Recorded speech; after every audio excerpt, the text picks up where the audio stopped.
Hey guys, welcome back to Fantasy Tips. This is Julian here with another drops video. And if you haven't seen my content yet, first I start with some players that are trending down but are definitely not drops, at least not yet for some of them. And then there's some players who are going to be outright drops, at least depending on the depth of your league. So before we jump into it, guys, drop a like and hit that subscribe button if you haven't already. And if you do want to take that support to the next level, link to my Patreon is down below in the description, or you can just hit that join button here on YouTube, and it helps me and supports the channel, so I really do appreciate that. Let's jump right into some forwards now who are trending down, and first on the list is Braden Point, and he has been really bad this year. Only 11 points through 21 games, and he's actually missed the last 3 games with an undisclosed injury. We don't really know what's going on.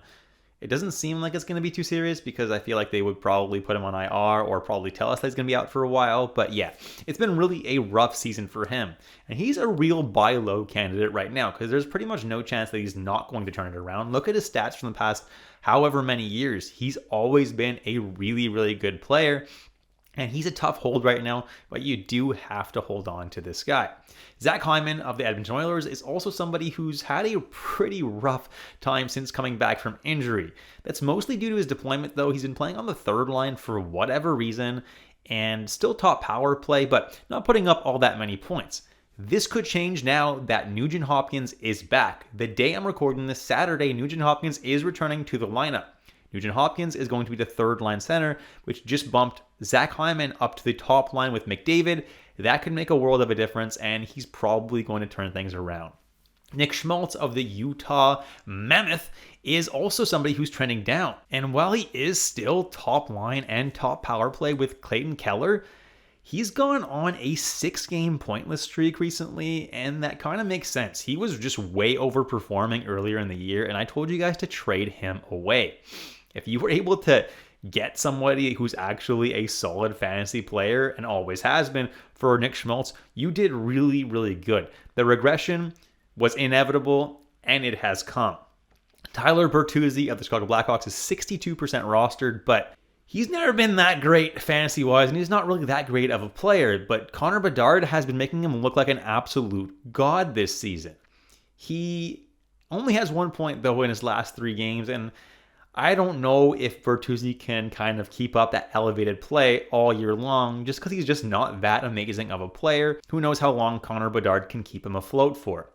And finally, Brock Nelson, after going on a 5-game point streak and seemingly looking like he was going to bounce back a little bit, he's now gone on a 3-game pointless streak with like 0 peripherals, and he's looking like he can be a drop again soon. As for defensemen and goalies, first on the list is Scott Wedgwood, and by no means are you even considering dropping Scott Wedgwood. It's just that his value might be going down ever so slightly. He just came off a shutout, so like definitely not a lot, but Blackwood just came off back-to-back shutouts, so it could mean that Wedgwood might start a little bit less because he was starting about 2 out of every 3 games and Blackwood was starting only 1 out of every 3 games, and it might just be an even split going forward given how good Blackwood is playing. Mackenzie Weegar is also somebody that's trending down. He only has 1 point in his last 12 games, which is actually a goal in his most recent game, so maybe he'll turn things around now. But his peripherals are still really good, so he's definitely not even close to a drop for me. And the reason that he's really trending down, though, is that he's no longer on Power Play 1, and Rasmus Andersson has been excelling on that Power Play 1. So Weegar, the power play potential points aren't there anymore. Jacob Trouba is also trending down. Like, obviously, that offensive production was not sustainable. He's not a power play defenseman. Like, there was no way he was going to keep that up. His floor is still decent, but he probably doesn't need to be owned in 79% of leagues. Akira Schmid is also trending down because Carter Hart is available and is eligible to come back this week for Vegas. If he does, Carter Hart could see the bulk of the starts until Aiden Hill returns, leaving Akira Schmid to not get that many starts. It's possible Schmid still gets half the starts, so I'm not dropping him just yet, but Carter Hart coming back doesn't mean good things for Schmid. And finally, John Gibson has been horrible. He started only 2 out of the last 7 games and 3 out of the last 8. And in those 3 games that he started out of the last 8, he let in 5 goals in all 3 of them. That's not good at all. Cam Talbot has been the much better goalie in Detroit. As for outright drops, JJ Peterka of the Utah Mammoth is a drop, at least in shallower leagues, because at this point, he's not doing a whole lot of anything, and it's not really even his fault.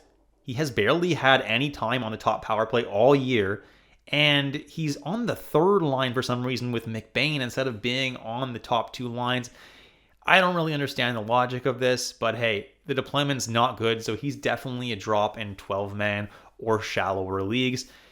Aaron Ekblad is also somebody that doesn't need to be owned in more than 50% of leagues. It's absolutely crazy. He's been pretty useless all year. His peripherals aren't that good. He's not going to score that many points. He's pretty easily droppable if there's somebody that you like out there. Noah Hannafin of the Vegas Golden Knights is not doing that great either. He's not somebody I was ever very high on. He's not a power play one, a defenseman, and his peripherals aren't that good. So points every so often is not really good enough to justify owning him in 50% of leagues.